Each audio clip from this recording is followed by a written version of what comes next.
Welcome back.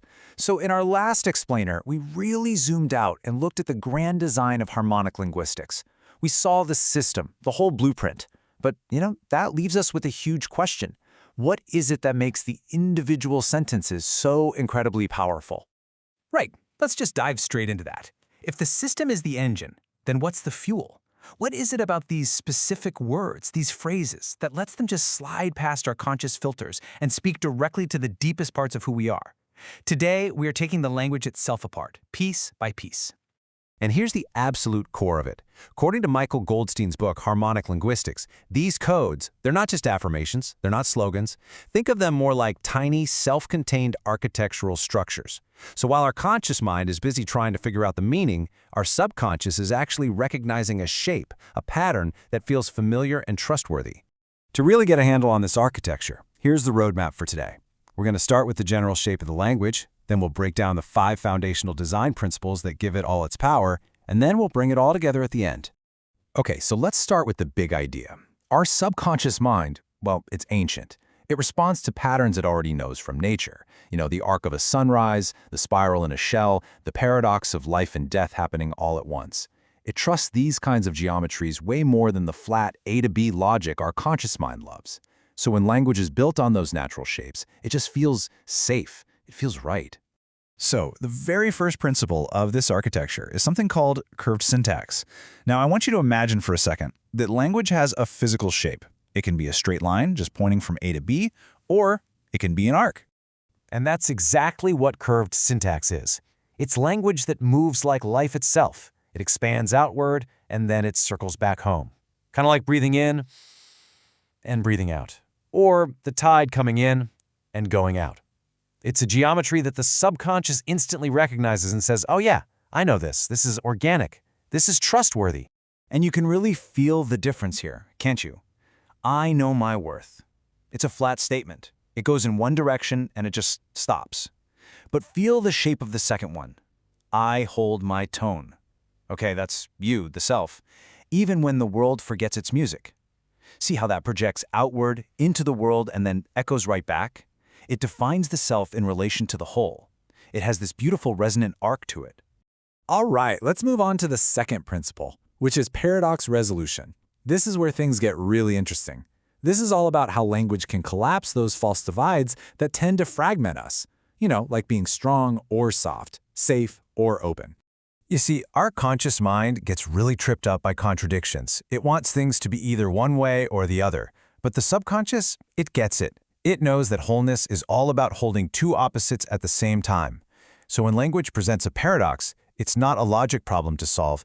It's more like an invitation for our psyche to remember its own integrated whole nature. And this example just illustrates it perfectly. Welcome and embrace feel pretty similar, right?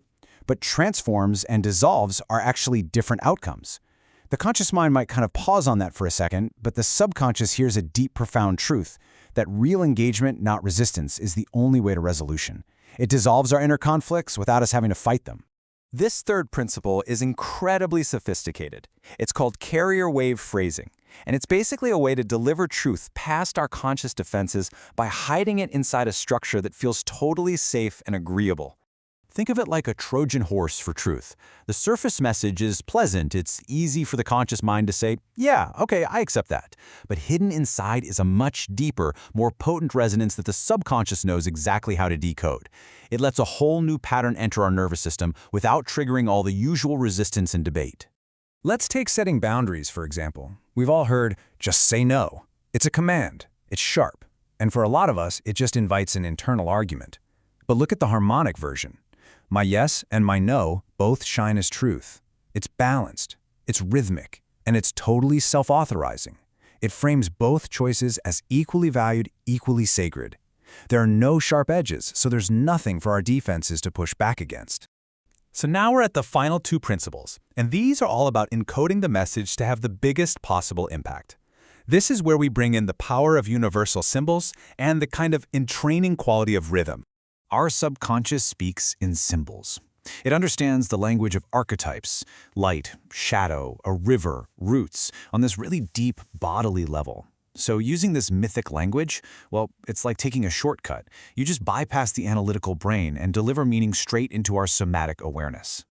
And again, you can just feel the difference, can't you? The first statement sets up a battle.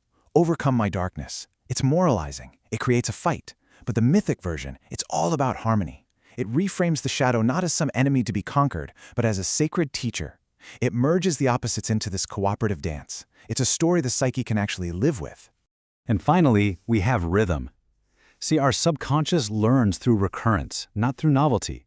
So when language has that kind of mantric, rhythmic quality, it acts as its own carrier wave. It literally entrains our brainwaves, it calms the nervous system, and allows the message to be imprinted more and more deeply with every single repetition.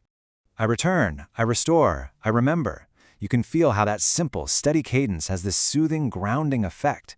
That rhythm is the key that lets the language just slip right past the conscious guard at the gate. So when we put all these pieces together, we stop seeing them as just a bunch of individual techniques.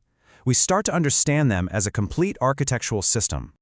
These 5 pillars, curved syntax, paradox resolution, carrier waves, mythic encoding, and rhythmic repetition, they're not just for decoration. They are 100% functional.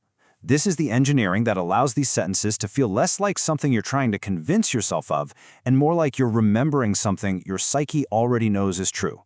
And this really is the ultimate takeaway. The goal of this whole linguistic design isn't to win an argument with your limiting beliefs. It's to change the nature of the conversation entirely. It's about shifting from language that argues with the psyche to language that harmonizes with it.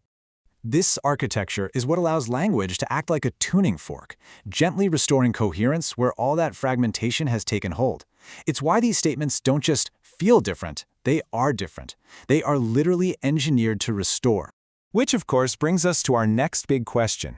We've seen the architecture of the sentences themselves, but how does this language plug into the larger model of the human psyche? How does it specifically address our structure, our feeling, our integration? Well, that's what we're going to get into in our next explainer, where we'll dive deep into the 3 axes and the power of polarity.